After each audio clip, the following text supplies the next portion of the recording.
And இந்த இடத்துல நம்ம இப்போ வந்து நம்முடைய இந்த பட்டனை கிளிக் பண்ணால் என்ன நடக்கணும் அப்படின்றத நம்ம எழுதலாம். என்னுடைய பேக்வேர்ட் பட்டன். அதுக்கு நான் என்ன பண்ணிக்கிறேன், என்னோட வெப் ப்ரௌசரை கால் பண்ணுறேன். Dot go back and open and close braces semicolon. So இந்த சிங்கிள் லைன் ஆஃப் கோட் என்ன பண்ணோன்னா என்னுடைய ப்ரீவியஸ் பேஜுக்கு போகும். அதாவது ப்ரௌசரில் பேக் பட்டன் இருக்கு இல்லையா, ஸோ அந்த வேலையை இந்த ஒரு சிங்கிள் லைன் கோட் செய்யும். அண்ட் திரும்பி என்னுடைய விண்டோஸ் ஃபார்முக்கு வரேன். அண்ட் இப்போ என்னுடைய ஃபார்வர்ட் பட்டன். இப்போ நான் இதை டபுள் கிளிக் பண்ணுறேன். ஆட்டோமேட்டிக்காக எனக்கு ஒரு 3 லைன் ஆஃப் கோட்ஸ் ஜென்ரேட் பண்ணி கொடுக்கும். அண்ட் அதுக்கு உள்ள இந்த பட்டனை கிளிக் பண்ணால் என்ன நடக்கணும் அப்படின்றத நம்ம எழுத போகிறோம். ஸோ அதாவது web browser 1 dot go forward open and close braces semicolon. So இந்த பட்டனை கிளிக் பண்ணால் ஃபார்வர்ட் பேஜுக்கு போகும். அண்ட் ஒன்ஸ் அகேன் என்னுடைய ஃபார்முக்கு வரேன். இங்கே ரீஃப்ரெஷ் பட்டன், அதை நான் டபுள் கிளிக் பண்ணுறேன். ஸோ ஆட்டோமேட்டிக்காக இப்போ இந்த இடத்துல அந்த பட்டனை கிளிக் பண்ணால் என்ன நடக்கணும் அப்படின்றத நம்ம இந்த இடத்துல எழுத வேண்டியது இருக்குது. அண்ட் அதுக்கு நான் என்ன பண்ணிக்கிறேன், என்னுடைய வெப் ப்ரௌசர்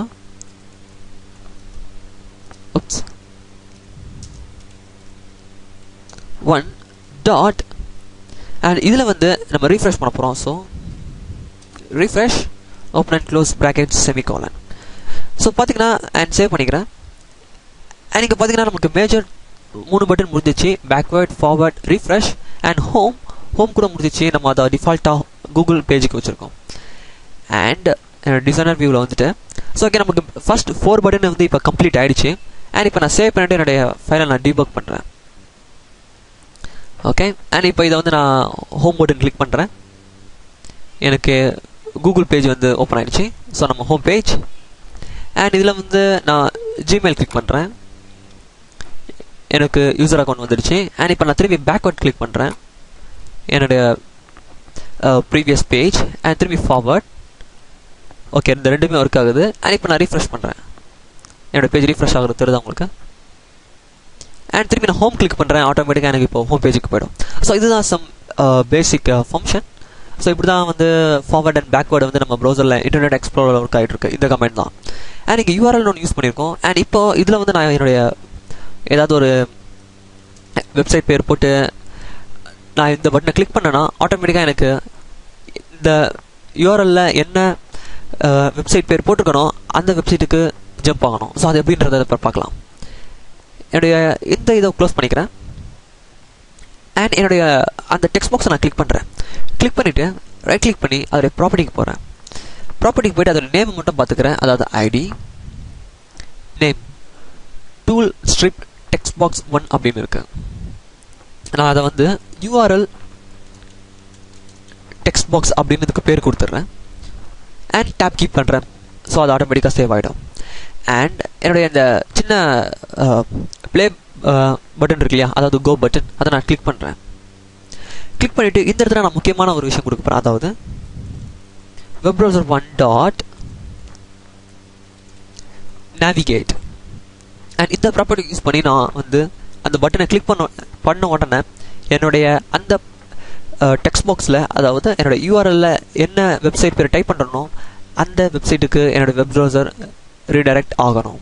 இதுக்கு என்ன பண்ணிக்கிறேன், ஓப்பன் அண்ட் க்ளோஸ் braces போட்டு செமிகாலன் வச்சுக்கிறேன். அண்ட் இந்த ஓப்பன் அண்ட் க்ளோஸ் ப்ராக்கெட் உள்ள நான் வந்து என்னுடைய அந்த டெக்ஸ்ட் பாக்ஸை மென்ஷன் பண்ண போகிறேன்.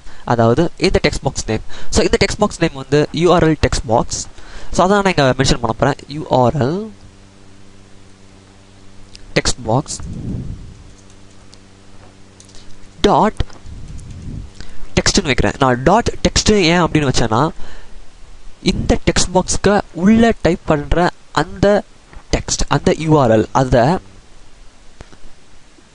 நேவிகேட் பண்ணு அப்படின்னு சொல்கிறேன். அதாவது அந்த பர்டிகுலர் வெப்சைட்டுக்கு போங்க அப்படின்னு நம்ம சொல்கிறோம் சிம்பிளாக. அண்ட் இப்போ நான் சேவ் பண்ணிக்கிறேன். சேவ் பண்ணிவிட்டு என்னுடைய ஃபைலை டீபக் பண்ணுறேன்.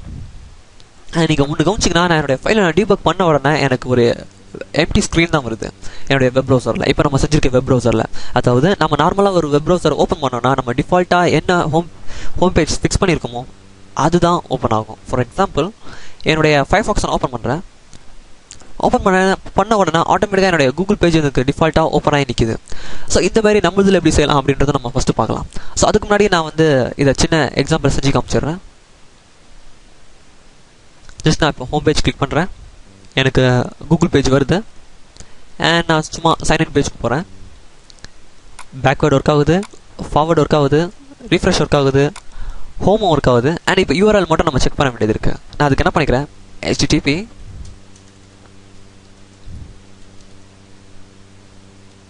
youtube.com. ஸோ நான் இப்போ யூடியூப் வெப்சைட்டுக்கு போகிறேன்.